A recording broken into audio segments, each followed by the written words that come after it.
Hi all, welcome to yet another food podcast series wherein which we discuss global SaaS adoption trends with global industry leaders. And today we have with us Gaurav Anand, who leads the data analytics at Diageo.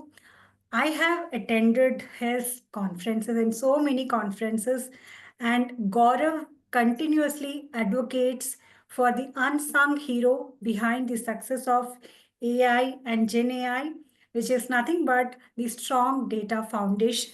So let's welcome Gaurav in the podcast. Hi Gaurav, thank you so much for joining us today, taking out time that on a weekend. Thank you so much. Let's start with a very brief introduction of yourself, Gaurav. Sure. Thanks a lot, Nageshwari, first of all, having me in here. Really pleasure to to talk to you like on this particular platform. I would love to talk about what experiences I do have. So introduced myself as a technology enthusiast who brings in close to now 2 decades of experience across digital transformation, sales excellence, data science, analytics. Yeah, so that's what I bring it onto the table. And the biggest one I'll say among all of these is the change management part, right? So you do a lot of stuff for the business, but how you drive it to the end last mile, I think that becomes critical. So change management is also a critical piece of my experiences. So that's about myself. Highly motivated and as a results oriented guy who loves to explore data democratization. I love that. And as you rightly said, my favorite hero, which I believe has not been given the due, is the foundation part of analytics, which is you're getting the single source of truth in place, which is really a complex and a tedious job to do. Mm, Right, you may struggle to do it, but end day when you do the high-end analytics use cases and all, I think yeah. that's what it relies upon. Sure, Gaurav, sure. Thank you so much for that wonderful introduction, Gaurav. So, as I see you as a data analytics for a person, and that with a rich experience, Gaurav, how do you see the role of SaaS in the evolving data analytic landscape, and which are the specific areas in the data analytics where you see a deep impact of SaaS, Gaurav? Yeah, I think the rise of SaaS has fundamentally reshaped the entire data analytics landscape. That's how I will put it. Yeah, so Sure. it's no longer a domain exclusively for a data scientist or a visualization expert or Mm, only for the large organizations with massive IT budgets. In a lot of ways, SaaS has democratized data, mm, empowering individuals across departments, whether it is marketing, sales, operations, and not only limited to this, but even in HR, legal, customer support, right, to leverage the core power. So mm, imagine this, a marketer can now independently analyze the campaign performance, mm, identify high value customer segments, and mm, optimize the strategies in real time, right? Similarly, mm, a sales manager can track mm, his key metrics, forecast future sales trends, and proactively address potential roadblocks. So the shift has transformed businesses into truly data-driven organizations today, where insights are shared across the teams and they inform every decision. That's how I will put it.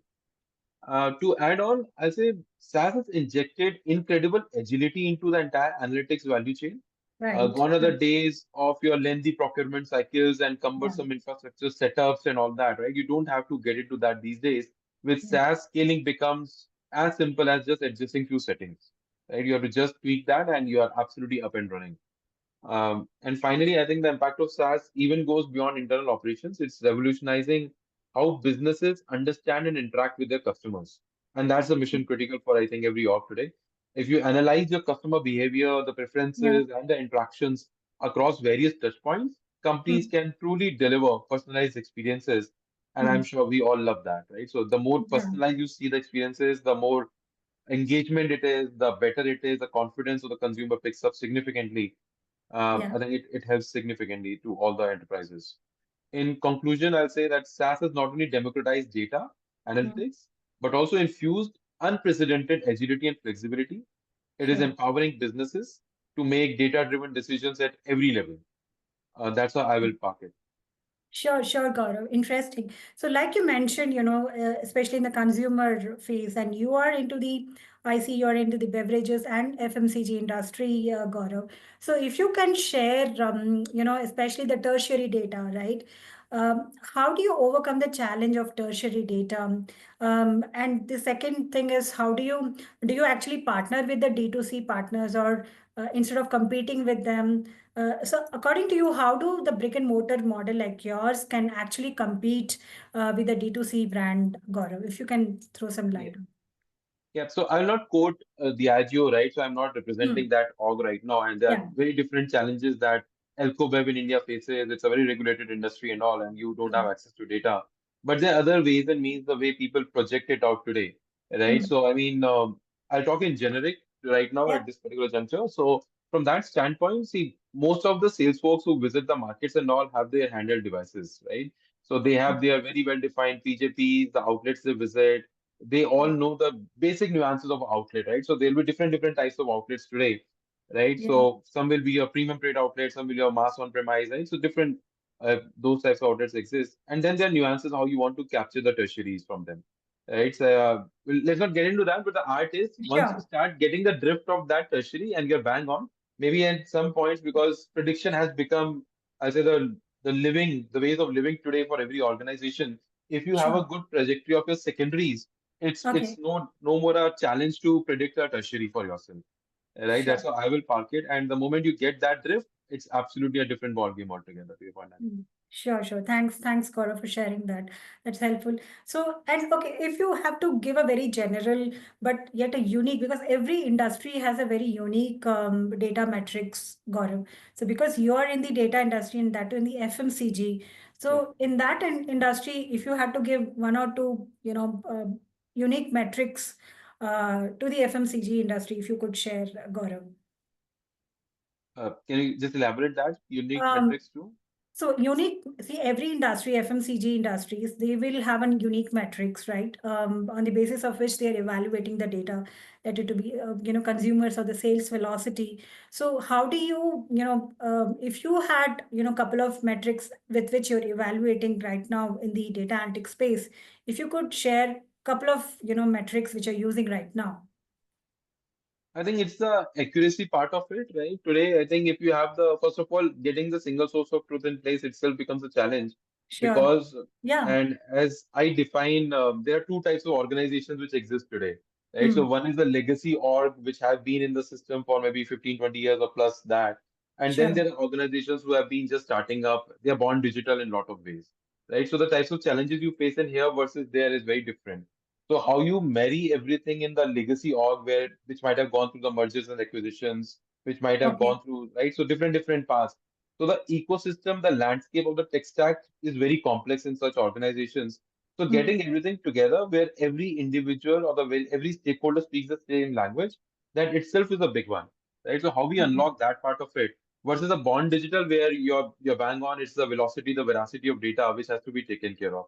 So it varies significantly. For us, it's more about are we speaking the same language? Do we have a single goalpost where we all are talking and Hmm. accessing the data? I think that's a very mission critical for us. I think that's the basic starting point in building one. Sure, sure, Gaurav. And you mentioned about digital transformation, and I'm sure, as a data analytic person, you would have been in the forefront when there is a digital transformation happening. If you could share the, initial challenges at any point of time during the digital transformation from the existing on-prem to the cloud. If yes, who were the ones who actually came and, bridged that gap? Was it the big players like the AWS and Microsoft, or you were also relying on the medium SIs, Gaurav? Sure. And this is a great question. Yeah. So when you are bringing SaaS analytics into a company that already has its own systems, you Yeah. can run into roadblocks in literal sense, right? So first, getting the data, as I said earlier, right? Getting the data to play nicely together can be tricky. So Hmm. moving mountains of data from your old legacy systems to the cloud is a really big job. Hmm. You have to make sure everything stays accurate during the movement, and dealing with the different data formats and historical records can be a real big challenge.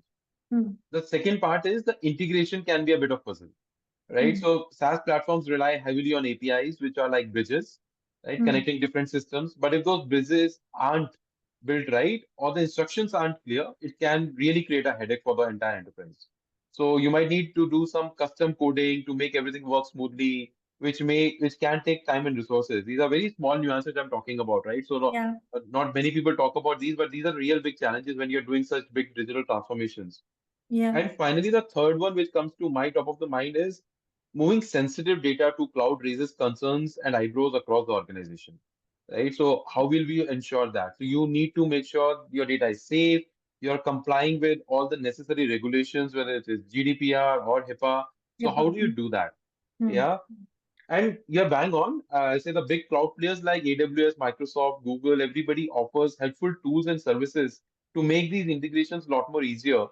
But and they do have pre-built connectors and APIs as well to simplify the entire process for anyone. Sure. But if those solutions aren't enough, there Hmm. are a lot of options. You can roll Hmm. out your own. You can Hmm. partner with the experts. You Hmm. can leverage open source tools like Hmm. a Apache Camel or a MuleSoft, something like that. You can Okay. extend the extended existing APIs too, right? So Hmm. you can modify the APIs provided by the SaaS vendors to better fit your Hmm. specific needs. That's another way of doing it. Hmm. And Hmm. to make all this work smoothly, I Hmm. think it's crucial to design your systems with flexibility in mind. You cannot go ahead with a very cast in stone sort of approach that, okay, this is what I want to achieve and this is how I want to achieve. That Hmm. doesn't work, I think, in complex scenarios and today's scenario when the either the velocity is high or your complexity of tech stack is very high. So a Hmm. modular approach makes it easier to Hmm. integrate new components without disrupting everything else, right? So you must set clear boundaries for customization. You want flexibility, but you also need to maintain overall integrity in your systems, Hmm. right? And finally, I'll say that continuously monitor and optimize your integrations. That's absolutely needed. So you have to Hmm. regularly check to make sure everything is running smoothly and make adjustments as needed. So I'll say that by carefully navigating these challenges, organizations can absolutely reap the benefits of SaaS while Hmm. maintaining the stability and reliability of the existing systems too. You can't Sure. give that a discount. Yeah. Sure, Gaurav. So I want to go a little deep into the answer. So you mentioned that most of the time it is the big players, but wherever there is a scope for customization, and because they come with a defined framework and very strict offerings, and I understand sometimes you have certain customization which may not be able to fulfilled by the big players, and you say you're open for the SaaS vendors. So even in that category, Gaurav, do you look into the size of the SaaS vendors? Is their credibility important? Like, if they are small players, or do you look into their funding, their team size, to establish the trust? If you can throw some bit of light about those small SaaS vendors upon Yeah. whom you, as a data analytic leader, are dependent on certain customization, Gaurav. Yeah. Yeah. So it's a good point, what you've raised, Nageshwari. So see, vendor reputation will be absolutely important, and I don't mean by that, I mean in a very old school way, but in the customer appreciation way, right? Mhm. So whoever he has served today, it might be a small SaaS offering today which is coming versus a bigger one which exists for ages now, right? So you may still want to see what customer is talking about them, right? So Mhm. if not available online, maybe we can have a one-on-one conversation with their one of the customers and understand what they have done and what's in it, right? What these guys were able to deliver and others were not able to. But the Okay. big, and this will not be a deal breaker, but it will absolutely be just to make sure, yes, things are in place. I'm giving my sensitive stuff to them so they'll be able to handle it out. It's more in that direction so that the security and compliance angle will be taken care for me, right? So that's absolutely there.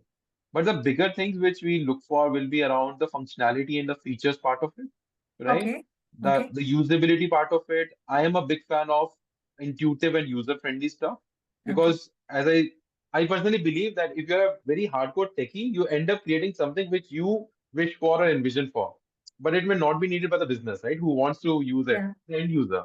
So Yeah. you have to create a right balance that yes, it's a mix of bottoms up and a top down approach. A bottoms up guy will tell you, okay, this is what he envisions, but he will not have clarity of tech stacks. A top down approach will be okay, you have to ensure that yes, the cost is also optimal, the tech stack is also optimal, right? So it's a marriage between the two.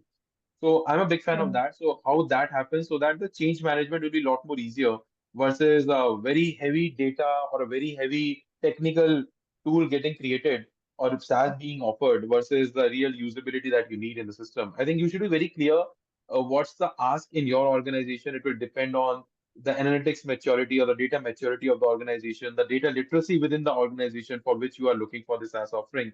I think that will also be a one of the biggest KPI, and there are a few other basic things which I think everybody knows that the scalability part of it, the performance part of it, it has to be really, really consistent. So Hmm. same input should give the same output, right? So something Hmm. around those. Then the cost and ROI part, right? So we Hmm. are very cost conscious. So we look at ROI in everything that we do. Hmm. So we would love to see that. And I talked about security and compliance. So that's Yeah. must have for us. There should be a capability of following the relevant industry standards in the geographies that they are operating in. So they should Hmm. have that flex that they should be able to up the ante whenever needed. Hmm. And finally, I personally like to see a future roadmap of the tool as well. Okay. How they are looking from a long-term perspective, how the tech stacks will evolve, how their Hmm. offerings will evolve. Are there something because it shows the innovation part of that particular brand, right, or the SaaS. So that are they Right. really looking beyond today, or are they just hooked on to getting the business right now and right here? So No, those are the few absolutely. aspects which absolutely would love to evaluate. Oh, wow, that is very interesting, Gaurav. You have given so many nuggets, about the SaaS founders because most of our viewers are the SaaS founders who want to add value to the system and collaborate with data analytic firms. I mean, Yep. data analytic leaders like you. I just want to go one more step deeper Yeah, yeah, into sure. that, Gaurav. So, as you rightly mentioned, it's the marriage between the top down and the bottom up. Um, Now, the problem which we keep getting from the founders is how do we navigate the organization? And Yeah. how is the one with whom we have established an initial trust, how do they actually champion internally in the organization, Gaurav?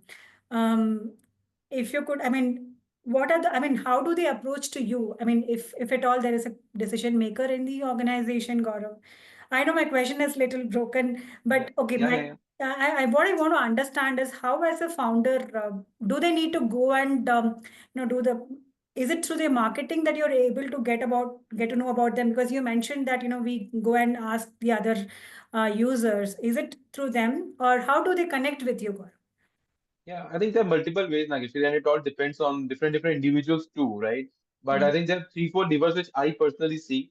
One will be how they are visible. It's not, I'll not say it's a pure play marketing to be honest, but it's mm, about if you have delivered and been there for some time, the noise gets created in a positive way, right? So if you are doing some stuff, there are a lot of common forums where we connect, right? We see that. So it might be basic conferences, it might be some white papers getting published, or your LinkedIn sort of, right? So somewhere the knowledge sharing is happening, so that's the word of mouth which spreads out, right? So I think that's one of the ways. Second can be if you are very much focused on a particular industry. Now it's mm. not a bad idea to be part of that industry forum or reach out to the folks directly, right? So people Okay. do reach out to me directly, right? So asking for okay times and all of that.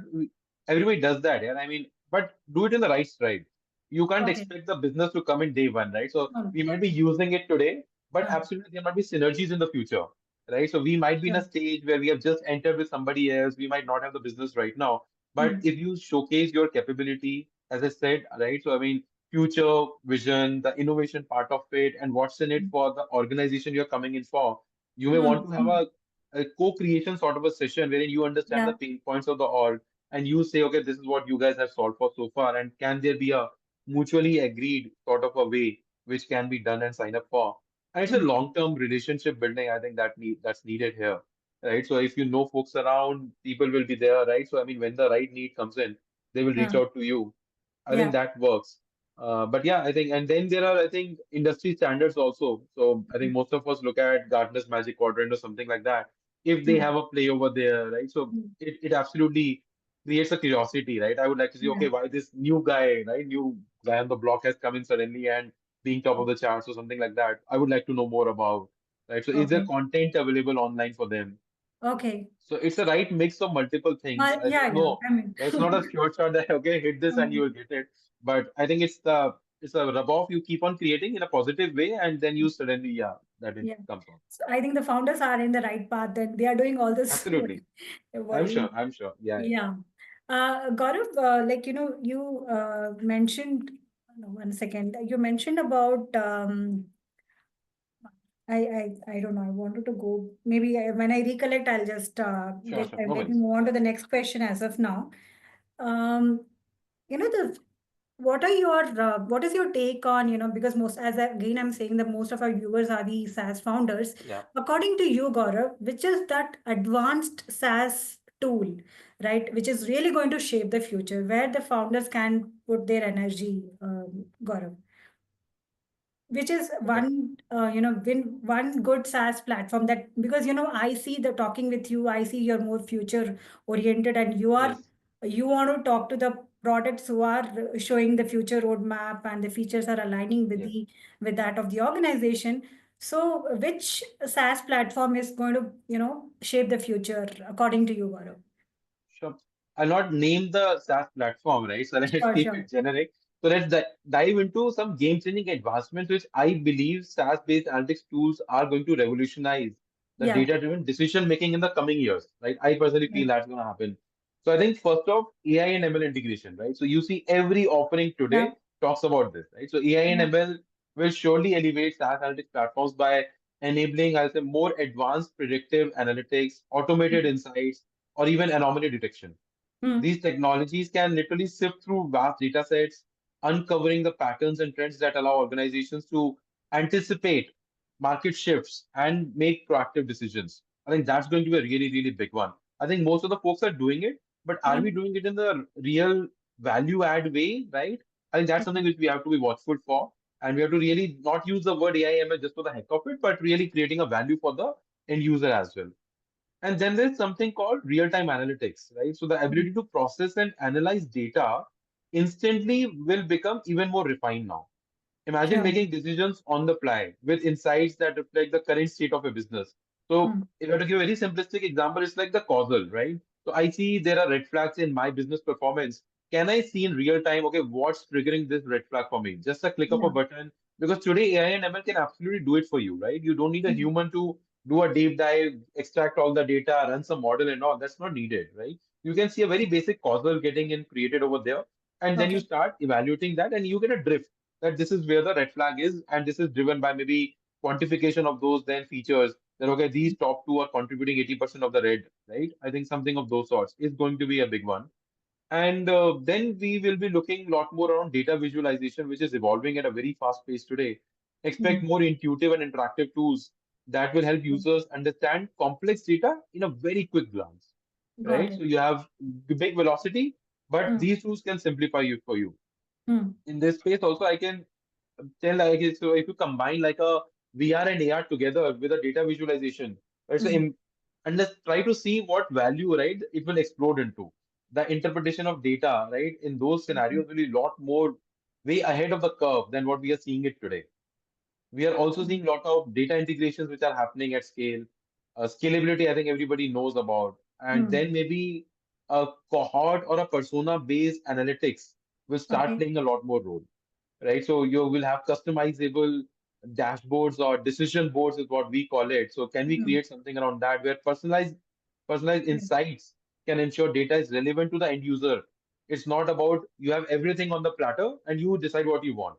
It has to Yeah. be a lot more clinical that okay, this is a particular persona, he's a sales executive or he's a area sales manager or he's a marketing manager or a brand manager. So role-based, persona-based analytics we'll start seeing a lot more, I'll say, end of the life. And I think these are the big ones, apart from the very regular ones, will be around privacy security, because the more Hmm. we advance in, I'll say, all these areas, privacy and security is something which a lot of evolved and large organizations will Yeah. always keep a tab on, right? So they don't want to compromise on those aspects. So I think that's something which we have to take care of very well. I think these environments will empower organizations to make faster, smarter, and more informed decisions. It's gonna be Hmm. exciting time for sure for SaaS analytics, and the implications for businesses will be profound for sure. Yeah, yeah. No, Gaurav, you have you. Thank you so much for breaking it down, and you have no idea. Maybe your 1 or 2 minutes of, explaining about the future of this SaaS is going to impact. Maybe the founders may rethink and build the I hope SaaS so. platform around it. Now I could recollect which I missed, Gaurav. In your previous question, to the answer, you mentioned about the co-creation. Very interesting point, Gaurav, because, so far we have heard about this term co-creation only from the SI partners, Yeah. right? But so what is this co-creation, Gaurav? Do you also have the R&D in the organization, and do they share the IP with the other SaaS founders? If you could throw some more light Yeah, on. yeah. Yeah. So yeah, we don't do it like that, right? So we don't have that evolved R&Ds and all. But what my Okay. personal favorite, which I refer to in most of my conversations with SaaS folks and all, is I call it as transition to and transition from the offered Okay. SaaS. Okay? Okay. Transition to and Okay. transition from the offered SaaS, the guy who's coming and talking to me. So what Oh, I okay. essentially mean by that is if I need to switch from my current system, whether it Okay. is on-prem or another SaaS to your solution today, what Hmm. does it take? What's involved? And this Hmm. is something which everybody loves to talk about, right? So Yeah. we will integrate it, it will be a lot more seamless. What happens if I, but my question will, the second one will be, what happens if I want to move away from your platform in the future? And that's Okay. where, right? So many SaaS providers makes it really difficult for you to leave, and it becomes almost like a platform is a black box, right? So Okay. which makes me a lot more hesitant, right? Hmm. So if you can demonstrate a clear and easy path for Okay. transitioning in and out of a solution, this Okay. actually builds confidence in your product, right? So Oh, if you that's have confidence that interesting. Hmm. my product has a power, right, and Hmm. I will ensure that you are not moving out of me, it shows confidence in you, right? Hmm. Otherwise, it becomes like, okay, tomorrow I have to get into another SaaS. I'm facing certain challenges, right? And life is absolutely unpredictable. You never Hmm. know tomorrow the technology advances and you were not able to, and I want to move out. Hmm. So do I need to recreate the entire work which I did with you for last 3 years, 5 years or so, versus I can capitalize on what you guys have done for me for 5 years and move on to a next platform, right? So how Wow. does Hmm. that navigation happen? But that Okay. I see that's a big missing link today, wherein not Okay. many people are comfortable talking about. But I think that Uh, needs a play. no, that is really nice. You shared that. Gaurav, so have you faced any, not so good case study? I mean, if you don't have to mention the name, but was Yeah. it a case? Because I think that is why you are coming up with this idea, Gaurav. Yeah, so I think there are a couple of use cases like those. I think to give a very small example, if you pick up image recognition, right, as a Hmm. thing, so what happens is there's a lot of machine learning which goes behind the image recognition, right? Hmm. So I think every organization today, I think most of the evolved one, not every, but most of the evolved orgs today, if you see, they have these image recognitions for their SKUs and all, right? So when Yeah. their front-end guy goes into the market, he can click a couple of pictures. There are even bots moving around in the aisles in the mall, right? So all those things are happening today. Yeah. Imagine there is a SaaS which is running behind this.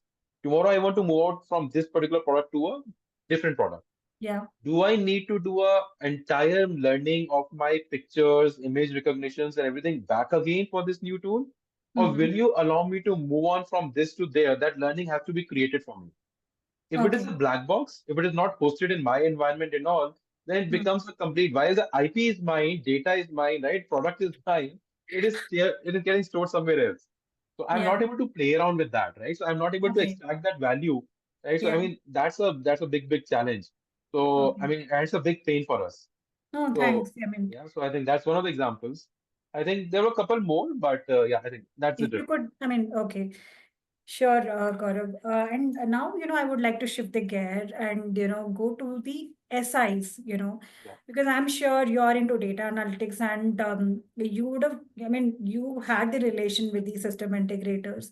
yeah. Now, how is the relation, Gaurav? Is it, it's only superficial that they are just coming and doing the installation, or it is, going one step ahead? They are recommending you the SaaS platforms, they are bringing in the additional features, and they are going to one step ahead in negotiating with them and maintaining it them in the long run, Gaurav. Oh, absolutely. I think brilliant one.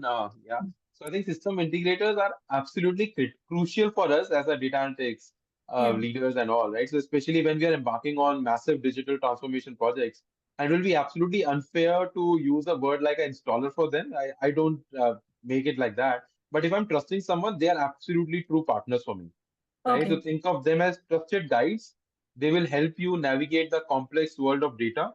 They will Hmm. be your recommender, right? In terms of which is the best SaaS you need to have based on the specific needs that you have in the organization. They Okay. understand your business goals and they will be able to translate that better into a robust data architecture too, right? So it's like they pick up both sides together.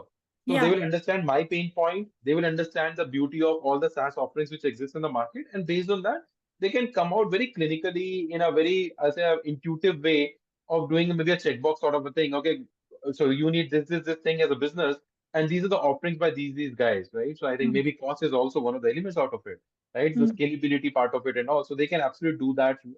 again co-creation in this as well, right? So Yeah. you work together with them, and they are not just the architects; they are the builders too, right? So it's like they will handle the heavy lifting for you. They will be Yeah. migrating your data, integrating Yeah. everything seamlessly with existing systems, and even they have to develop the custom solutions when you need, right? So I Yeah. was talking about the custom APIs and all that you have to create. I think these are the guys who have to do it, right? So they cannot go wrong by, I'll say, just recommending something which is, I'll say, very talked about in the market today, because end of the day, they have to get the success, right? So they are a long partners for us, but it's Hmm. not just about initial implementation.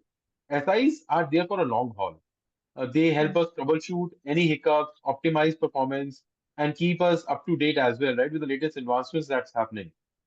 Sure. Of course, as I building a successful partnership requires clear communication and a Yeah. shared understanding of goals. That's absolutely a must. It's about working together, learning from each other, and ultimately ensuring that our data analytics initiatives deliver Hmm. maximum value for the business. That's the intent. I think that's how we treat all our SIs. Sure, sure, Gaurav. I'll just go one step back because you mentioned so many interesting points about system integrators, Gaurav. Yeah. So when I asked you the question, like, when you are looking for these SaaS platform, given two scenarios, Gaurav.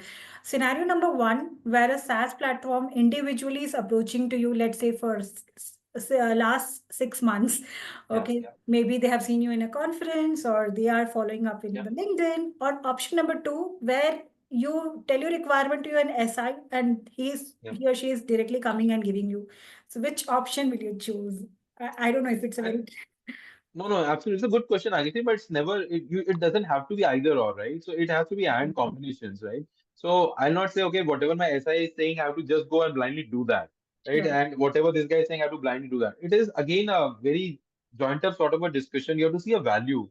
See, Okay. every organization today has a roadmap for themselves, right? So even today, while we speak, I know what I want to do in next 3 to 5 years, right? I do Hmm. have that vision for myself.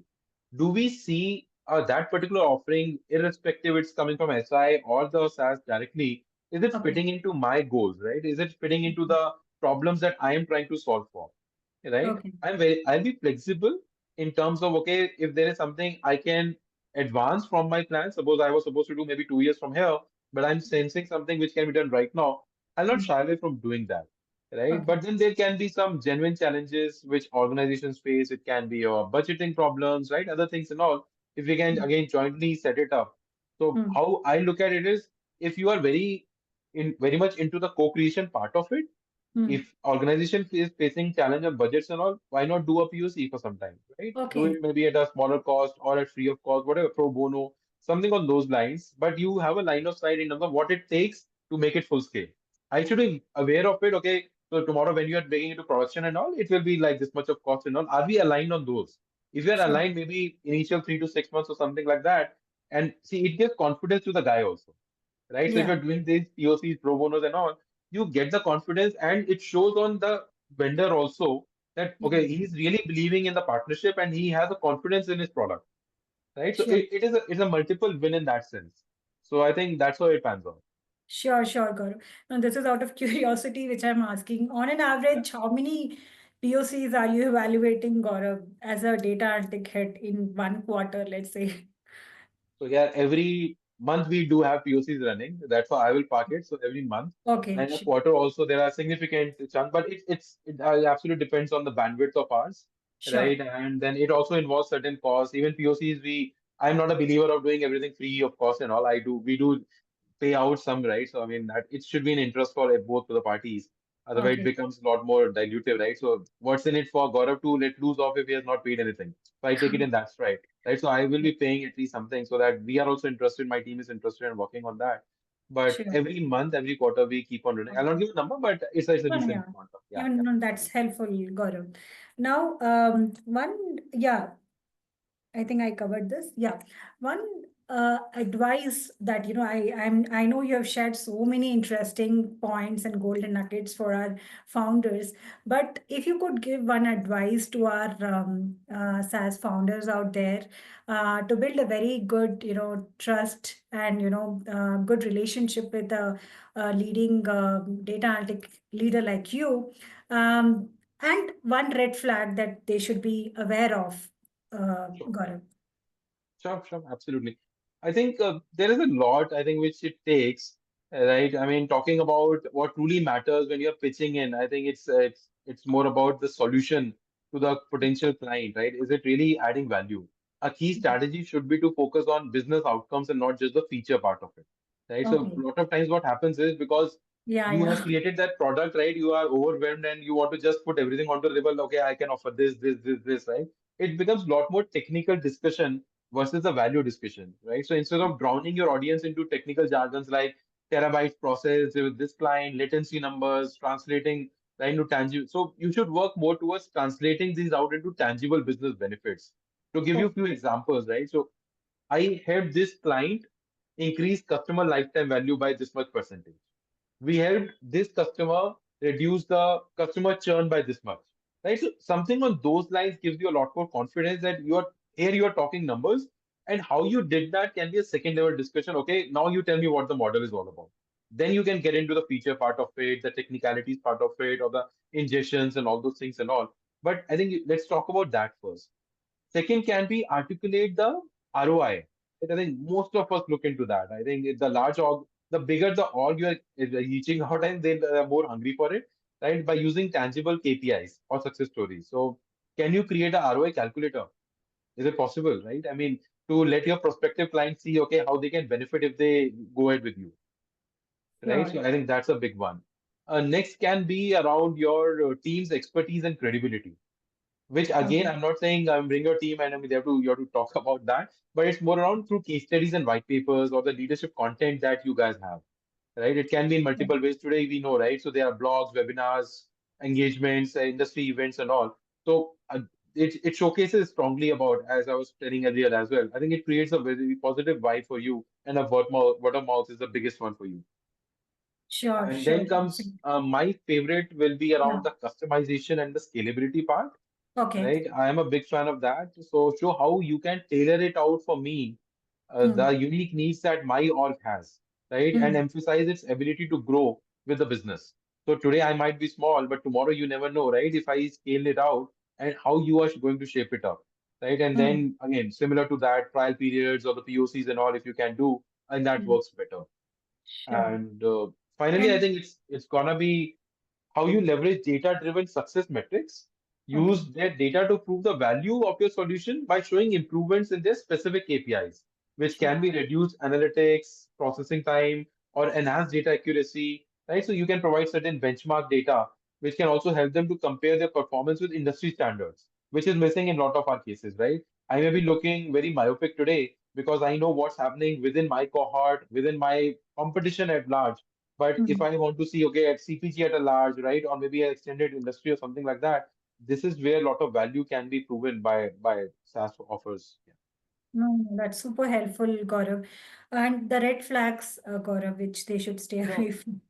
yeah, I think red flags, I think there are a lot more, as I consistent also, which you might have heard of, right? So I think be transparent and honest, right? I mean, don't just do a sales pitch that, okay, just to get the business, you're committing, I can do this, I can do that, right? Be transparent and honest about things. Few things, if you cannot, accept that, right? I say, okay, we don't have it, but we do have a roadmap, as I was saying, right? So if you have a roadmap of the future, talk about that, right? Even if you Okay. don't have that. And then I'll say, also, in today's world, I think people are a lot more concerned around security and compliance because there are a lot of breaches happening, right? Hmm. Even in the best of the organizations, I think they face that.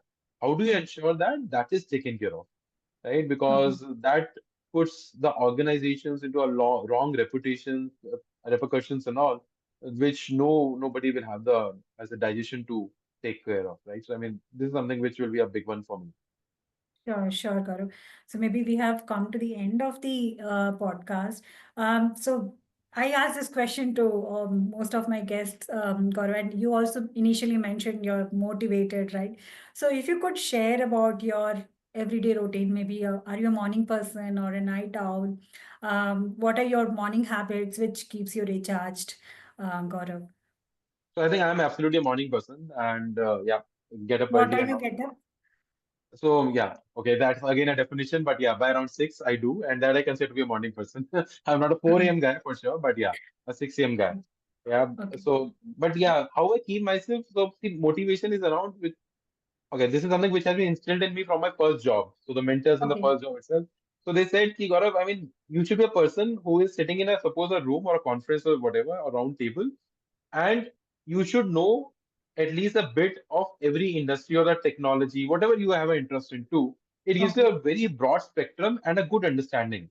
What I mean by that is, can you build a depth, right, of the business? See, today the bigger problem which we are facing is you will have very good data scientist on one side or a very good business guy on the other side. But the marriage of the two is a rare, right? So can you create something on those lines? And that's exactly what I mean. So can you create a jack of all in lot of ways? Okay, you understand that technology also, you have a good depth of the business, what are the pain points of the business, and that's where you start adding a lot of value. Yeah, so I think that's there, and I think we are blessed to be born in this generation where Yeah. information is available in abundance, right? So I think that's what most of the my mentors say these days, right? So it's like we are in a problem of abundance and plenty, right? So there's information everywhere. How you maximize that? So I Yeah. think choosing the right podcast, right, early in the morning, so whatever you want to hear to, I think those help you out significantly. They keep you updated, what's happening. Yeah, I Yeah. think I think that's something which I'm really keen to. And then here and there, I keep on doing some of the minor courses around technology to keep myself updated too, right? Even Okay. in yeah, so I think that's always there because technology is evolving at a very fast pace, Yeah. and you lose control of it if you are not on top of it. So it's Not better at to all. Yeah. Yeah. yeah, so to keep yourself. Yeah, I think that's what And it is. like, so how do you like you mentioned courses? I mean, you're how so you listen to the podcast or you read books or YouTube It's a videos? mix of both. It's a mix It's of a mix not of both. YouTube that much. I'm not a video guy, so I prefer listening to it. Even the video Okay. podcast, I listen to them. Right. So while Okay. driving, so it's a 1 hour drive for me to office one side. So it's like two Oh, hours I get for the podcast. So every day. So that's something which is good. And then we have I do read books and all. So I love that. So yeah, it's a mix of multiple things. That's how I keep myself busy. sure, sure. Any aspect towards the meditation or spirituality, Gaurav? Have to pick it up. I say very nascent in that space, but yeah, believer of that for sure. Yeah, have to scale myself up. But yeah, into sports and all. So that's something Okay. which to keep myself yeah there. Okay, okay. Thanks so much, Gaurav. Super helpful.